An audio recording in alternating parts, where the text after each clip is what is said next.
I think that's good. Can we shut this door? It's all good. It should be fine.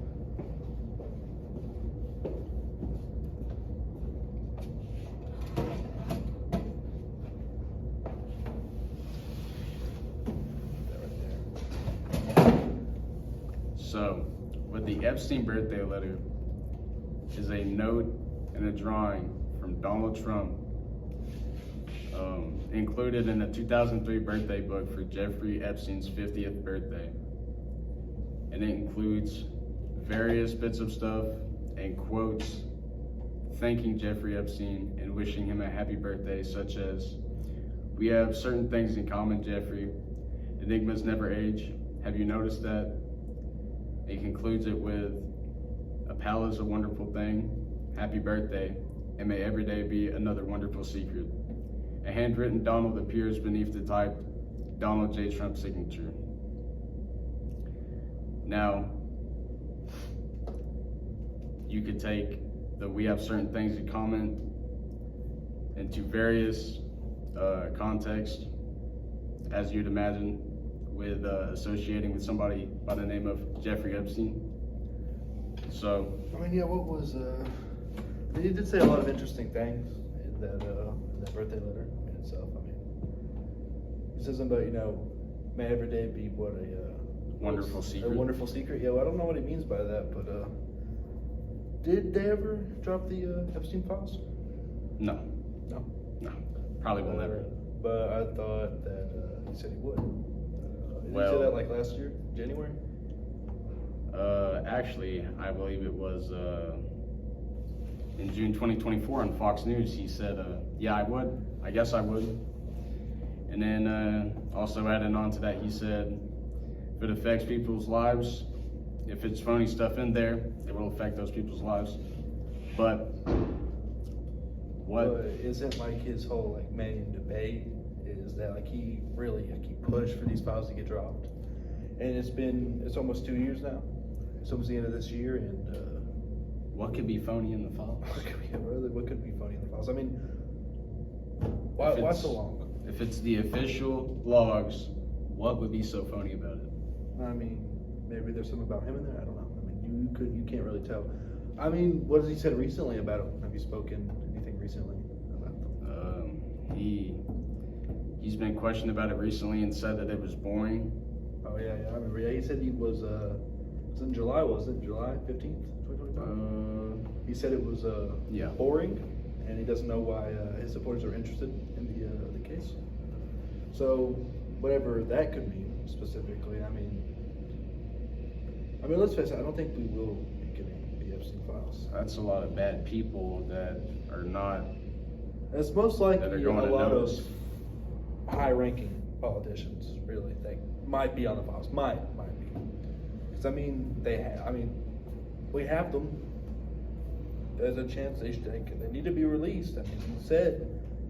I mean, that was his whole kind of thing, was that he was going to push for the files to be released, and he hasn't. There's no other reason for them not to be released unless there is high-powered individuals on that list. And he did say that there might be some phony stuff in there that could interfere with people's lives, but we've had these files way before he was even in office, and people have clearly fact-checked them. And so, what information is in there that the public cannot see? I mean, they released the JFK files recently, and that had a lot of stuff in it. So why don't they release the Epstein ones? That is a good question. That is a pretty good question. What's another good question is, why has America sent over $300 billion to Israel? That is a very good question. We've sent so much money to Israel. We've given them our nuclear armaments. We've done all these things for them. And really, what have we gained out of this? What has America gained out of this besides them wanting to shut down free speech? I mean, let's face it. I mean, if you look at the Heritage Foundation and you look at their website and you look at Project Escher, they specifically say that they call the protests at the campuses about what they're doing in Gaza anti-Semitic. Although that is our freedom of speech to protest their genocide that they're causing in Gaza and Palestine.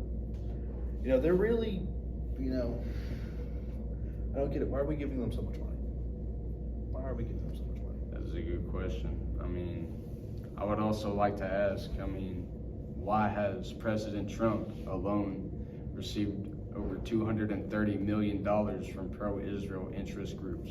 That makes no sense. I mean, he's got his own personal gain for it, and there could be a connection there somewhere, about Israel and Donald Trump. Maybe he is making good money off of this. You could argue that there's possibly some under the table dealings in there. I mean, there is a big chance,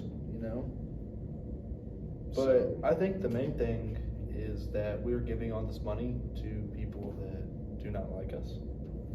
I mean, if you look at it, if you compare how, Israelis and Jewish people think of evangelicals and Christians, you would see that evangelicals and Christians have a high opinion of Israel and Jewish people, while as vice versa, they do not have a very good standing relationship or a high opinion of evangelicals and Christians. Elitist, you could say. It's pretty elitist. I mean, if you look in their Bible, it says that they are God's chosen people. I mean, they even said themselves that they are elitists. I mean, not all of them say that. I mean, there are some Jewish people down here that do not believe that. But some Israelis do believe that, they are elitists and they are going to, they are God's chosen people. They will lead. But my question is if this is true, why did God choose a minority group to control 2/3 of the world's population? I mean that's his choice and stuff, but that's probably enough for religion. I mean, we've given them nuclear armaments. They're dragging us into their wars. They don't even like us mostly, and really we're just giving them everything. We're just funneling it all in. That is true. I mean, really, what is there to do here? I mean, they own most of the media now. They own ABC. They own Instagram. They own Facebook. I mean, TikTok, which is acquired by some Jewish people. I mean, most of them do own the media. So, is there a chance that we could be seeing some new changes to freedom of speech and stuff, near 2028, 2027? I think it's going to cause for a lot of forced views and a lot of suppression. Yeah. I mean, really, it's the way they're going about it. They're declaring that, these protests are God-given right. It's anti-Semitic. Hateful against them. Even though America, our taxes, go to them. That's a lot of money. $310 billion has went to Israel so far. For no reason. No reason. I mean, they're one of our biggest allies at this time. But what do they give to us? I mean, really, what do they give to us? I mean, clearly Donald Trump has, benefited a lot from this whole, arrangement. I mean, $230 million is a lot of money to be given from this. So, it could be under the table things. There needs to be more light on the situation and more attention brought to the matter. Really, we're giving them too much money. We are, because, at first, 2016 came around, Donald Trump was one of the biggest, candidates. People thought he was gonna save America. And it was like that. And then over time, it was like, listen here. We'll build the wall. We'll keep illegal immigrants out. Money for all. He was a good president. But now all of a sudden he's given almost trillions of dollars. We've got billions of dollars now, $310 billion to Israel. He's deporting foreign scholars that speak out against Israel, even though that is their God-given right, their First Amendment right in America. They're not even illegals either. That really debates it. Do foreigners have a difference? Do they get different rights down here since they're foreigners, or is that just because they're specifically speaking out against what Israel is doing to Gaza? And I think this asks the question, why the switch up? Make sure to like, subscribe, and hit that bell.